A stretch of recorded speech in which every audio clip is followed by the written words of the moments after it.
Happy St. Patrick's Day, everybody. This is Nathaniel Provencio. I'm solo. My co-leprechaun. I don't know where Eric Worcester's out in the world, but coming by way of Cincinnati and Albuquerque, I've got two gurus on the science of reading. Stephanie and Sarah, welcome to the show. How's everyone doing today?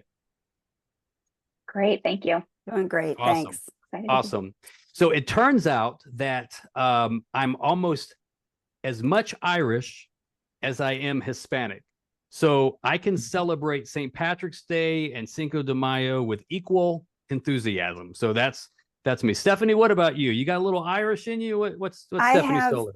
I have just a smidge of Irish in me, but my husband is quite Irish. McGrory is his last name. His father came here from Ireland at about age 6. So yes, we are celebrating with some Guinness this evening. There you go. Ooh, that's so heavy. Just the word Guinness makes my stomach already full. Sarah, what about you? You got any Irish connections? I do not. I'm like 94% British, actually. Very good. Well, but I'll still celebrate with some Guinness. Yeah, it's close. It's close enough, right? It's close enough. So I was talking with Stephanie before we pressed record on the show, and I was telling you, Stephanie, that I was probably the world's worst reading teacher.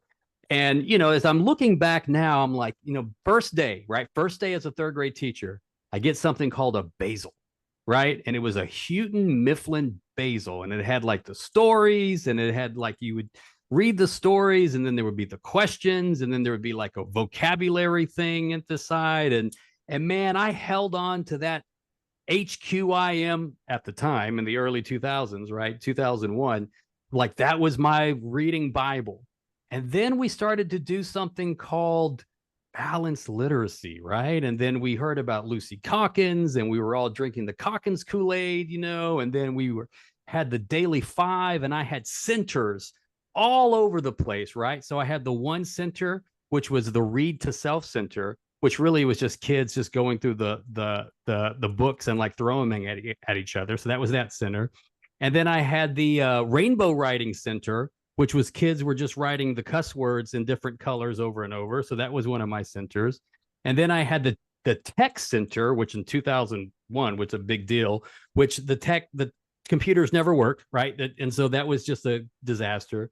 And then I had the Write Your Own Story Center, right, where kids were just writing absolutely nothing. And then I had my balanced literacy reading groups, right? And I had, I did my reading levels, and I had judiciously all my students on different levels, and we had the readers, and we were going through, and I was breaking every literacy sin known to man, the popcorn reading and all kinds of stuff. And man, I just thought I was the best. Apparently that was pretty sucky. So Stephanie, what's going on? So there, like science of reading, balanced literacy. This is a very big passion for you and Sarah. Stephanie, start us out, man. Were we all just engaged in literacy malfeasance? What happened, Stephanie? Oh gosh, no, you're too hard on yourself, I would say.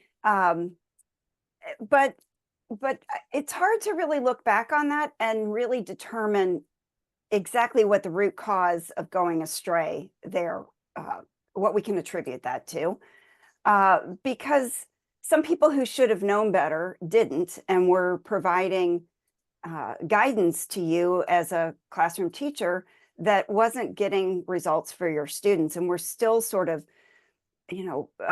lost in the negative outcomes of that today.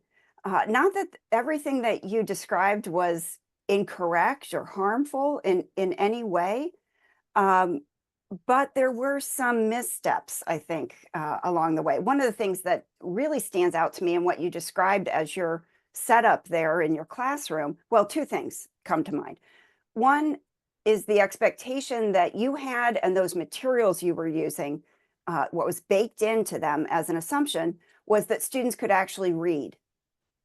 Right? Like the whole enterprise was based on the assumption that the students could actually lift the words off the page and understand what they were reading. And that's just a faulty assumption in most places around the country for third graders.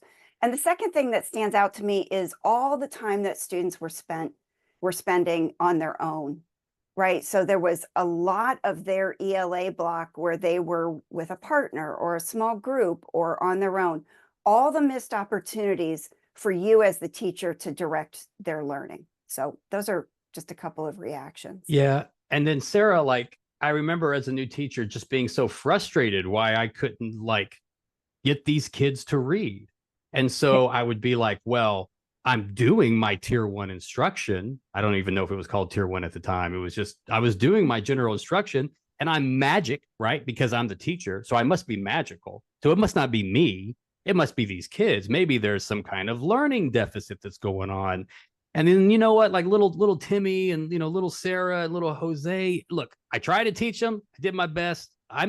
They need to go out. So then the reading teacher would come in and take 7 or 8 kids, you know, that weren't really resonating with me, and they'd pull them out. And I'll be honest with you, I was like, well, now I only got 15 kids. That's a lot less kids to have to manage in these reading centers. And those were my biggest disruptions, by the way. So get them out, you know, and let the reading teacher fix them. But she didn't fix them. So Sarah, what that spoke to a lot of what happened in the early 2000s, but it's not too far off about what's still happening now, right? Absolutely not.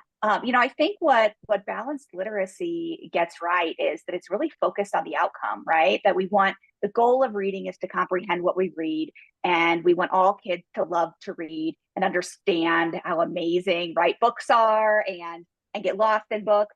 Where we have a difference though, and what we are realizing now that we're implementing what we've known for a long time, is how we get there is different. And what schools are doing now, and what they've been doing that you describe, is that when we have students who aren't making progress with our initial instruction tier 1, we have this idea that we'll have these, you know, like maybe we'll give them something else instead. Oftentimes it's happening, as you sort of mentioned, at the same time as reading instruction. And so they're not actually getting more time, which we would think, right? If they're behind, they probably need more time in order to catch up. And we aren't necessarily doing anything that's more intensive and following along with what we know about the science of learning itself and how kids learn to read. And so I think that's one piece that we've gotten lost in, and why schools don't see improved outcomes from intervention. The other, though, is that we're not really attacking interventions at the system level. So we're not saying, like, what skills are our 3rd graders who are struggling to read missing? And how can we make sure that we're doing that? And then let's look at those interventions that we're doing to see, are they having the right result for us? And if not, let's change something. We're so busy finding the students who need intervention and then figuring out how we're going to fit that intervention in, that we're never taking a step back to see how that intervention is going to work for us, and it is working for us. You know, and then as I got a little older, a little wiser, right, had a couple of years under me, I started, you know, having the guts to ask some questions, you know. And one of my questions was, I don't know what they're doing when they're being pulled out. I know what they're missing, but I don't know what they're doing. And then I started to like saying, hey, can you cover my class for a second? I want to go see what the reading teacher's doing, you know? And they were like, well, hell, they're doing the same thing I'm doing. It's just in a closet, you know? So like, is this intervention, or is this just, you know, another small group of doing what I was doing? Then fast forward, when those students then got recommended for an IEP, eligible for IEP. And then I remember as a teacher sitting in the, you know, the long IEP table, you know, the fake wood table, the very intimidating fake wood table. Stephanie, you know what I'm talking about, right? And I would be there as the teacher, knowing good and damn well we didn't teach this kid the decoding or phonics very well. The best maybe we did was words their way. Maybe, you know, you guys know what I'm talking about. I mean, how many different little words could I cut out and put in CVC categories and, you know, and the silent E? I was like, we didn't teach this little kid anything about decoding. And now they're going to have a lifelong label on decoding when we know good and damn well we didn't teach them decoding. So Stephanie, and that kind of speaks to the tier 3 aspect as well. You know, I know tier 3 is not SPED, but that's kind of like the early 2000s, you know, kind of like mindset was, we have all these interventions known to man, right? And especially on our Title I schools, every intervention you can think of. So we got to justify kids having all these interventions that we purchased, right? Some were HQIM, some were quality, some were questionable. But then we just started like finding all these kids eligible, right? And I just remember thinking, something's not right, Stephanie. So can you speak a little bit to that? Well, a lot of things aren't right in what you've described, and unfortunately, they persist today. But Sarah nailed it when she said it's a systemic issue. In some ways, the system at all levels has created the conditions that you described, right? From day one of teacher preparation in the gen ed teacher preparation, which is separate in most cases from the special ed teacher preparation. We tell gen ed teachers, you don't know and aren't equipped to work with the students who have special needs. So at the earliest sign of difficulty, you need to refer them to those experts with the magic wand down the hall in the closet. We set up this like dual system that we then perpetuate, right, in a variety of ways, as you're saying, like trying to fill spots in it and so on. It's a great point.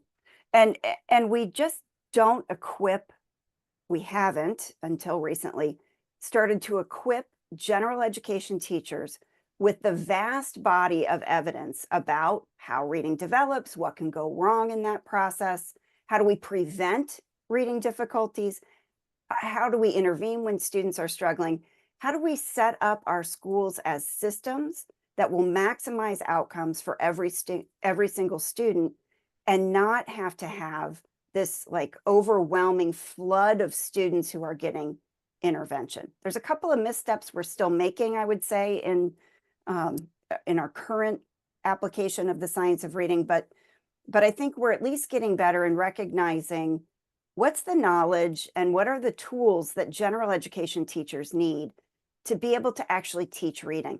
People are starting to get the clue that this is actually possible. Like, we actually know how to do this. It's really criminal that we are not equipping teachers with this knowledge and the proper tools to prevent the reading problem for the vast majority of students.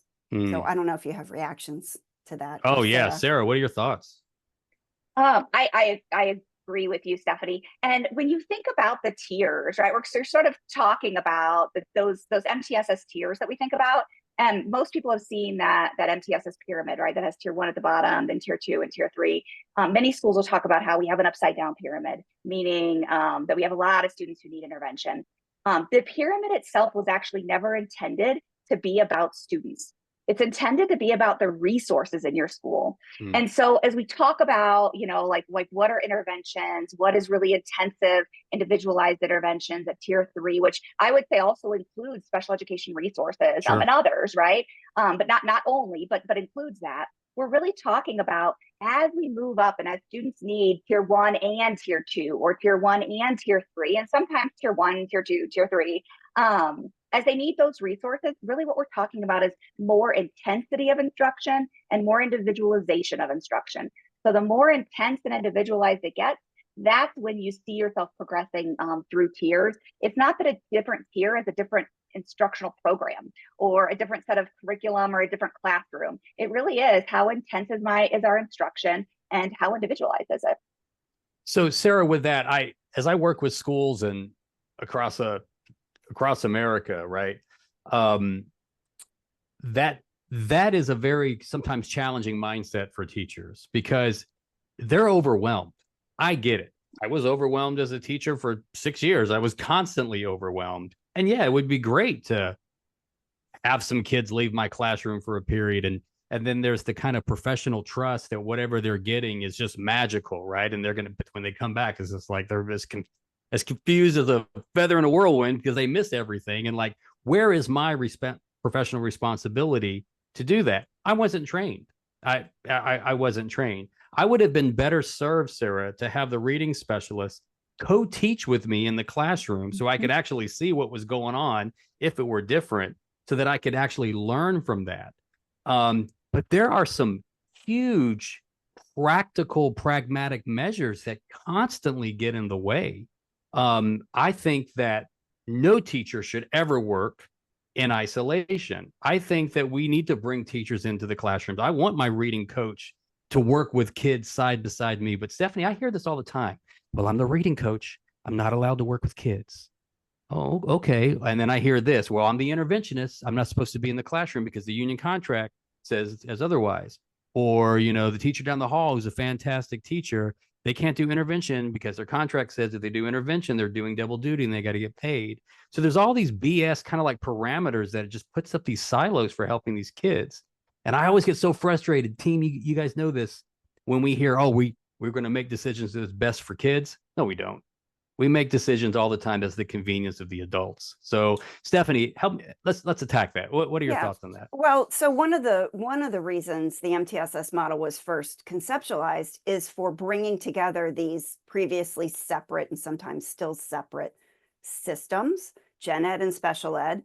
As my friend Judy Elliott likes to say, all the eds, compensatory ed or Title I, English learner services, gifted services, bringing together all of the resources in a school or district for the benefit of students to improve student outcomes, and getting away from what you're describing as, I can't work with that kind of student because of my funding source or my title.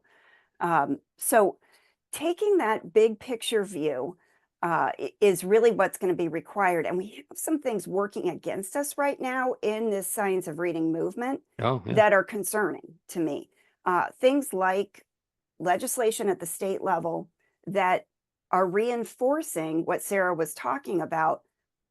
I'm just going to name dyslexia screening, right? Sure. Dyslexia screening laws that require districts to screen all students, which is a fantastic thing to do. That is like one of the best innovations in the last 30 years. However, the mandate is screen everyone, find the individual students who are scoring below expectation, and give them intervention, or give them, even worse, so-called high dosage tutoring. So it's perpetuating this student by student approach.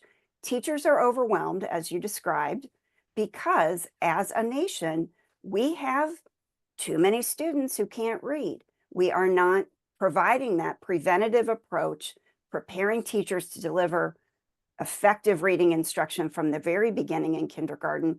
And so the entire intervention system is completely overwhelmed. And the alternative to that is what Sarah and I have assembled into our book, is the approach where teams of educators are coming together to use their screening data in a very different way, to use it as an indicator of the health and effectiveness of their instructional systems, that tiered model that Sarah mentioned. How effective is our system?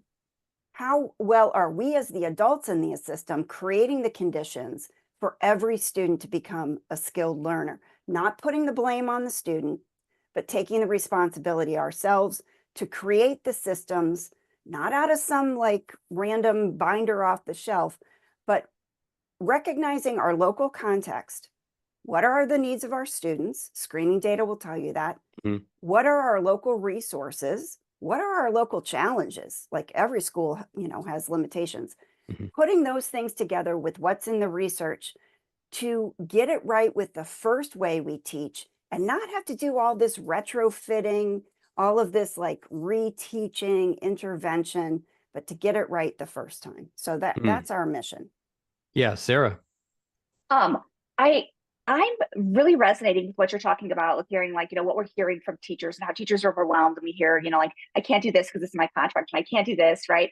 I generally think we all got into the profession because we wanted to help kids. And I think in general, teachers, when we hear those things from teachers, I immediately think there's a system issue. Absolutely. And Culture, system issue. So 100%, yeah. And my solution to that is do some of these things, the effective instruction that Stephanie was providing, and then let's have our own teachers present their own data, present their own success story, and start to talk about how it's done. Coaches working with teachers who are ready for them, right? Who are excited to learn with them to start and really start to get some success. And I find then that teachers are less likely to say things about those, put up those barriers, because the reason they're doing that is everything else that's been pushed at them has become kind of one more thing that hasn't been successful, that's been really overwhelming, that they've been left to do on their own, as you mentioned. And so I think we have to figure out, hear those statements for really what they are, which is system level issues that are happening to teachers, and then find ways to support them. I agree. I agree. So much has been done to teachers and not with teachers. And you want your professionals to have a voice and a choice. There was autonomy is one of the biggest factors we want that for our professionals and especially our professional educators. And I think there has been this palpable fear, and I want to get into this, and I've shared this on a couple of podcasts before, where everything is so dictated and tightly micromanaged that teachers are given, and Stephanie, you alluded to this, in some of these states that won't be named, like Arkansas, that some of these states will come in and mandate all these materials, and they could be great, but there was no voice or choice. So, and then it's like, well, we want to take the cognitive load off of our teachers. So here are all the materials, and just use the materials, right? They're vetted, they're HQIM, just use them. Teachers say, student do, they're all scripted. You don't even have to think, just do it, right? And then they're like, okay. And then they're not getting the results that they thought, because that's not really what the materials were ever intended to do either.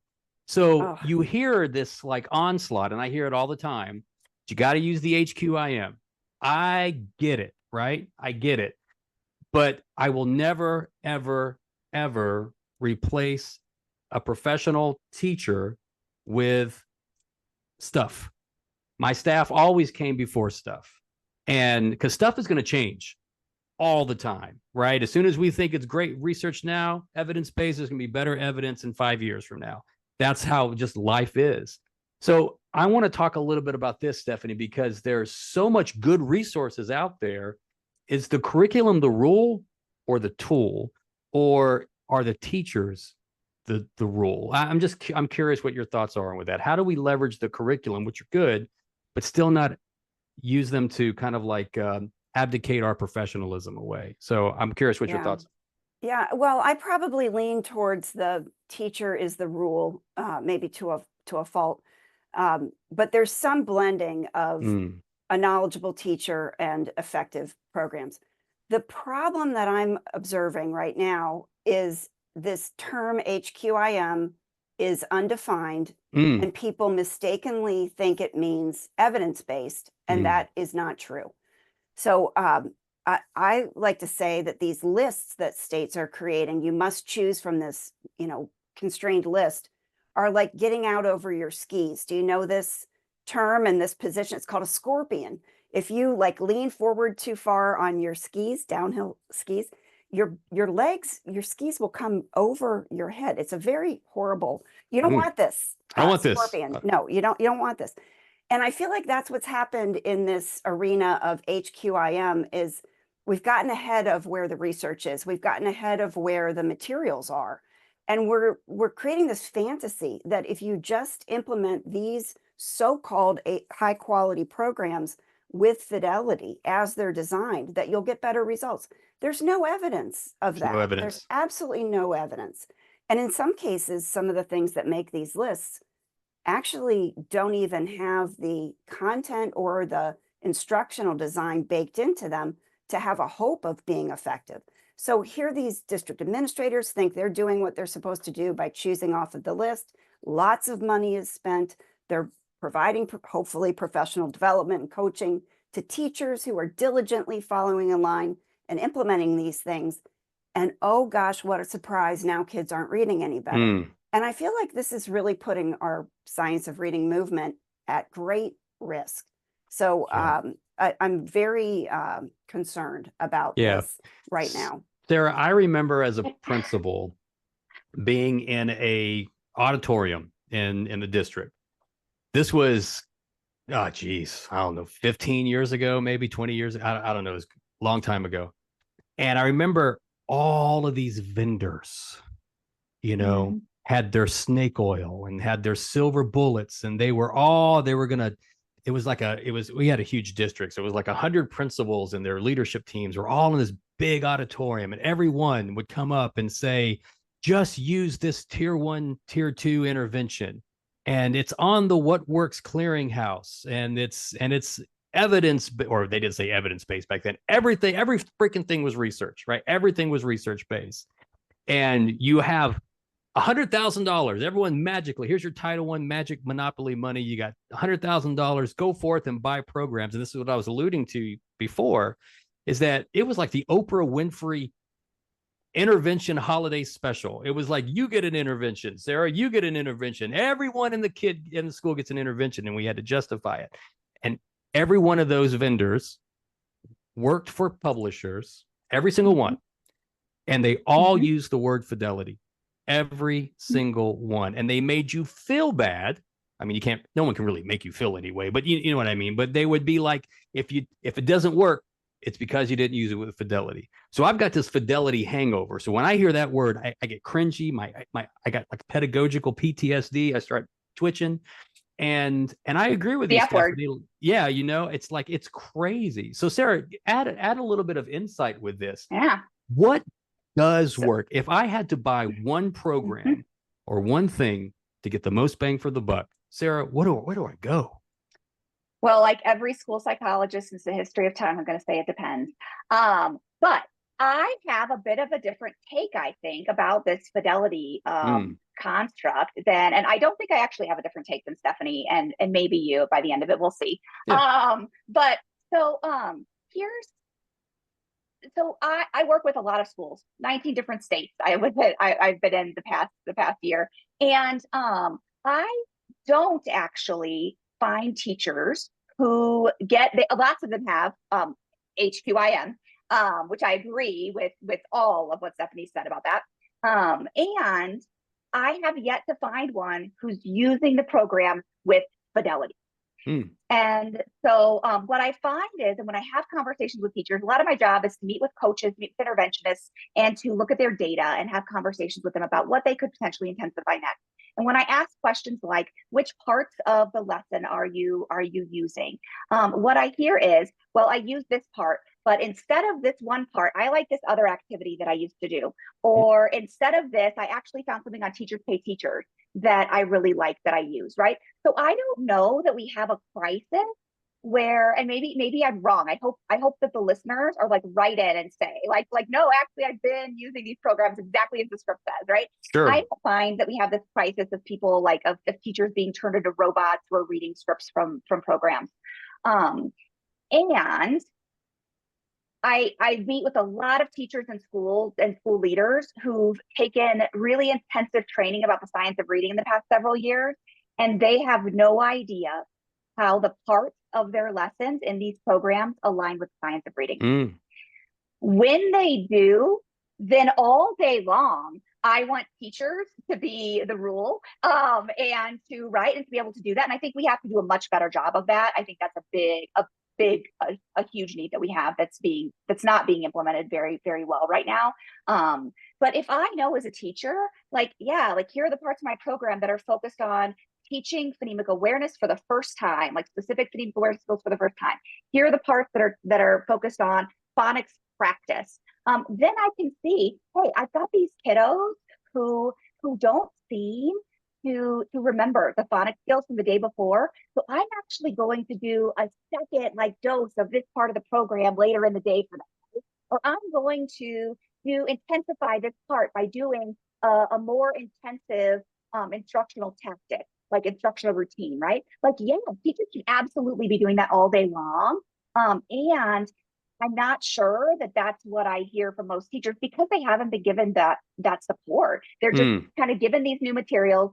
They might get some sort of training about pacing and where to find the resources related to it, but they're not taught how the science of reading that they've learned connects to those pieces. And so I think that that when we ask, like basically what we're asking teachers to do, if we say, just kind of use this as a tool that helps when it does, but don't feel like you have to use it if it doesn't. I don't know that that's really fair to teachers who haven't been given the support they need to be able to make that connection. And I don't know if I answered your question at all. No. What I see, team, is like I've got like two kind of sides with this, just from just walking into just hundreds of, if not thousands of classrooms.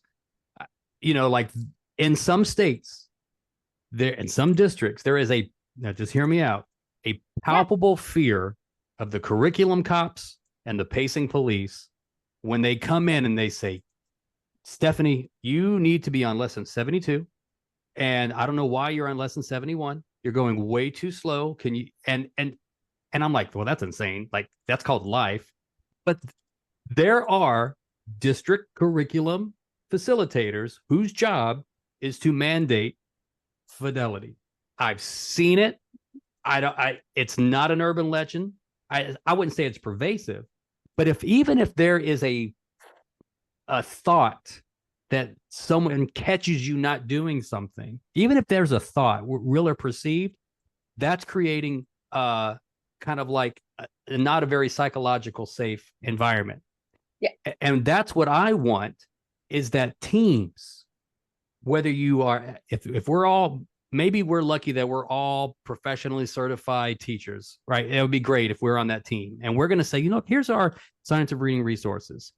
Here's our standards. Here's our resources. Here's what we've got. Stephanie, what's your interpretation? Sarah, what's your interpretation? Here's my interpretation. Here's your students.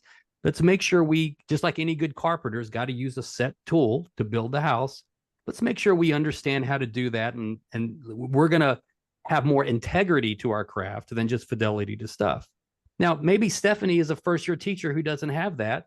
Well, she might need to lean a little bit more heavy. Maybe Sarah is a teacher on long-term assignment. She didn't know whether she's washing or hanging out, right? So maybe we have that other kind of, that's where a coach can come in. And I would rather a team have more autonomy and permission to engage in what we call in our PLC world, collective inquiry and action research, but still with a good solid foundation of evidence and these research-based programs evidence. That's what we want. I don't know if I see that all the time. Stephanie, I saw your hand up.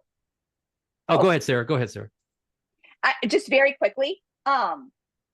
One, I think that I have two like quick thoughts. So first, I think that we have to also respect how hard it is to develop a curriculum scope and sequence with embedded like accuracy instruction, automatism, like all of those pieces that most teachers were never trained on. And secondly, I like let the data do the talking. Sure. So as long as that team is getting 100% of second graders on to meet standards at the end of the year and to meet grade level expectations, then sure, like that team should engage in that all day long. But if we're doing that and we're not seeing like great levels of growth, then I'm going to say, let's take it back to the evidence-based instructional strategies. Got to have receipts. Yeah. Yeah. Receipts, Stephanie? timeline proof. That's it. We have to work to the place where teachers have the knowledge, as Sarah said, of what should be included in this monstrosity that the district has given me as a tool. So they have to know enough about the research to know what to look for, what should be taught and how should it be taught.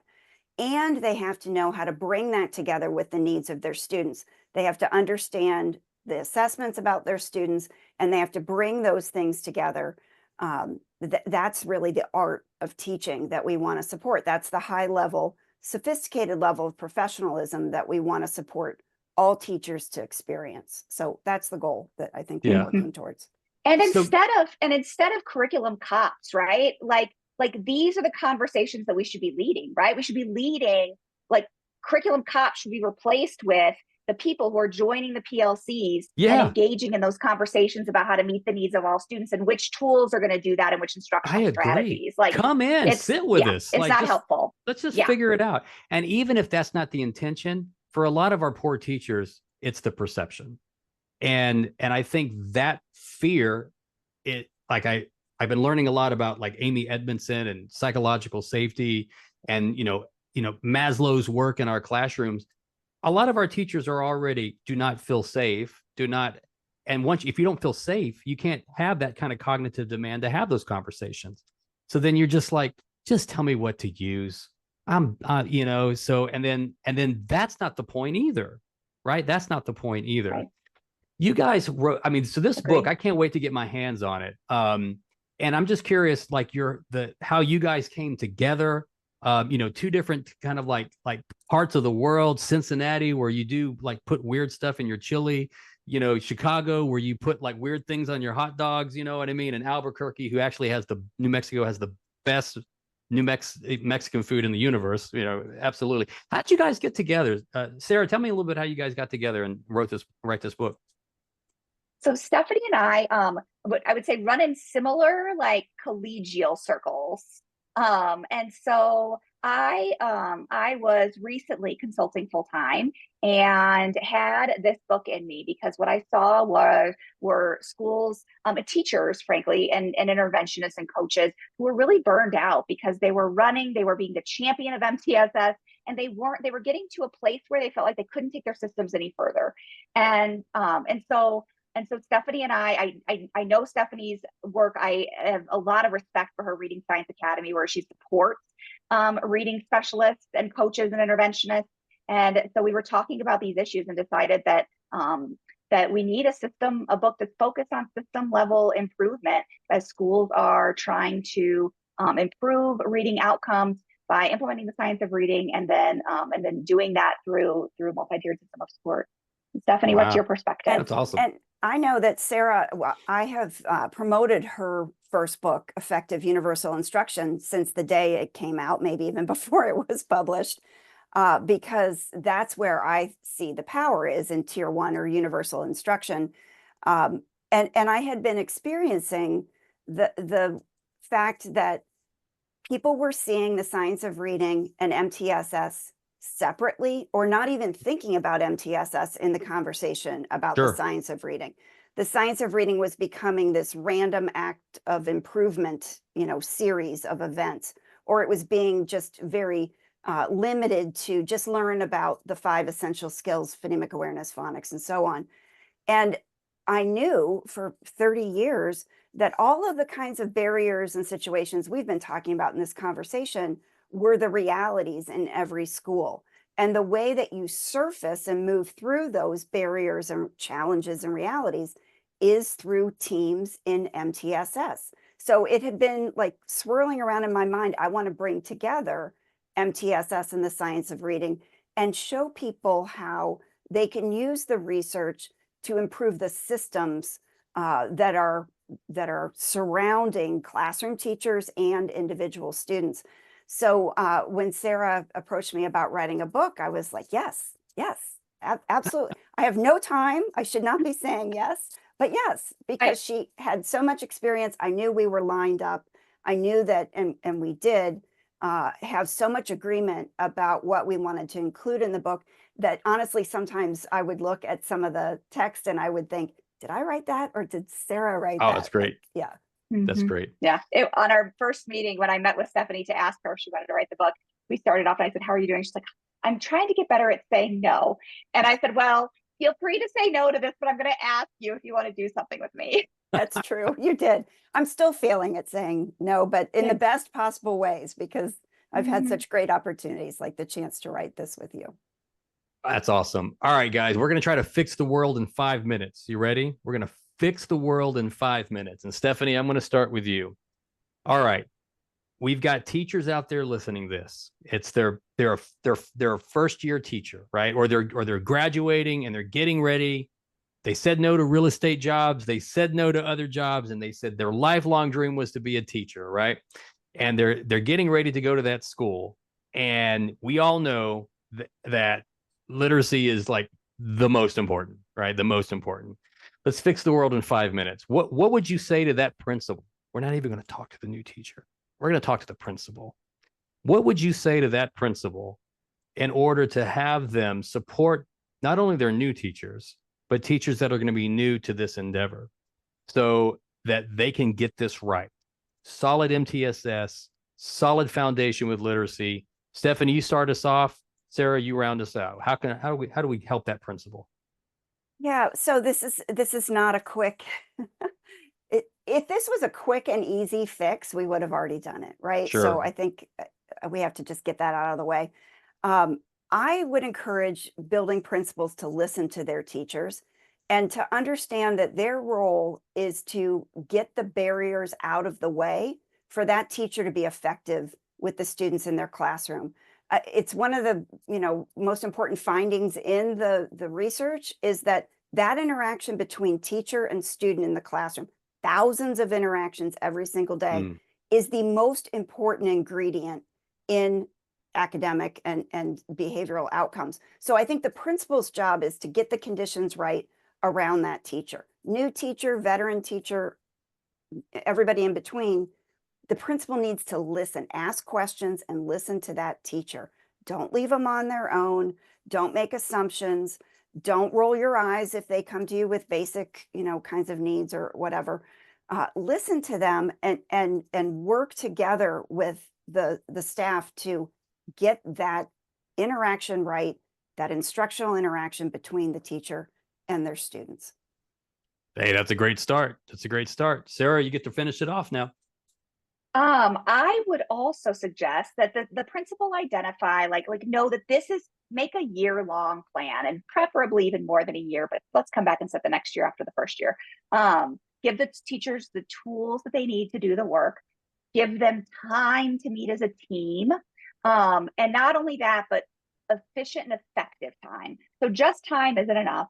I need to have agendas. I need to know what we're going to talk about when. So we collect screening data. I'm going to have an agenda and a data protocol to help teachers get the most out of that. That's going to help them, give them ideas of things they might change. There is not a first-year teacher or a 20-year teacher who is saving their best ideas for what to do to help students.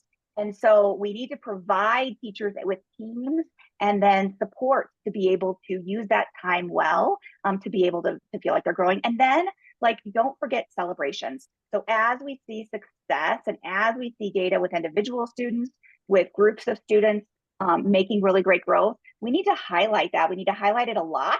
And then empower teachers to talk about and share what they've been doing that's led to that, because that's the way that we build that collective future efficacy that leads to all of us knowing that our actions are the things that teach kids to read. Outstanding. I think we can do that'll fix the world. That we could do that. I mean, it can't hurt it any. It can't. What are we going to break? We can't break anything. Right. It's so interesting, guys. I'm fascinated with Nation's report card. We've had some really good conversations with secretaries of education and Dr. Worst and I were doing our research, and there was one state that exceedingly stands out. It's Louisiana and Mississippi. Those two states. Yeah, Mississippi, Louisiana definitely stands out. And if I were to blindly guess, I would not say Louisiana and Mississippi are crushing it. What are they doing? They're doubling down on exactly what we're talking about. Louisiana has job embedded collaborative time. Their teachers are using really great evidence-based resources for the science of reading and math. They're working around building their collective teacher efficacy, having that kind of autonomy and professional permission to be engaged in this work. And the results, the receipts are showing it.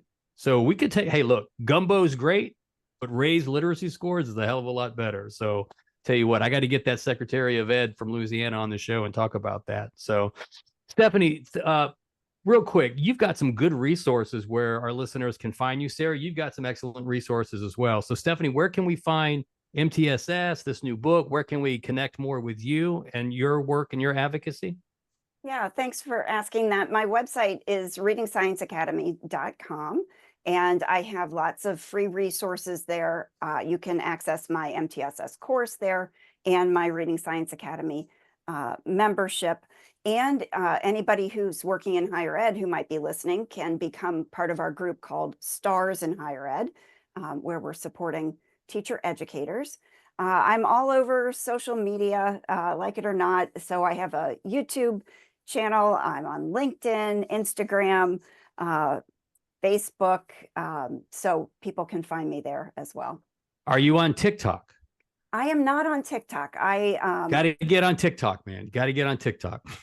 Maybe I'll give it a try with that We'll do it. encouragement. Maybe You and I me will. both. I'm still learning. I'm still learning. I'll post things on TikTok, and I'll get like 5 views, and then my wife will post her, our cat, cleaning itself, and then get like 5,000 views. I'm like, God, I'm in the wrong business. What's going on? But TikTok has got some promise. Sarah, where can we find your work? Thanks for asking. I am systemimpactconsulting.com.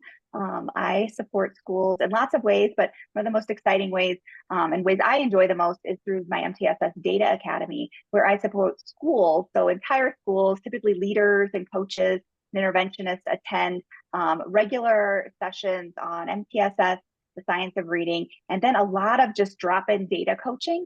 As well as local pieces, as well as local customized professional learning as part of that. So systemimpactconsulting.com, and then also on LinkedIn. And you asked about our book, so I should mention M.T.S.S for Reading Improvement. It'll be published by Solution Tree in May of 2025, if all goes well. So very good. I love it. Well, guys, thank you. Pre-order now, and it's packed full of tools to help teams as they're engaging in this work, which is what we're hoping people find useful. Well, every educator, every district leader, every reading coach, every curriculum cop, everybody needs to have this book. So that's why it really resonated with me, and I'm really proud to have you guys on the show. I mean, I've learned a lot, and I hope it's going to connect beautifully with our listeners. So thank you guys very much for your advocacy and support. So thank you very much. I really appreciate it. Thanks for having me. No, thank you. You bet.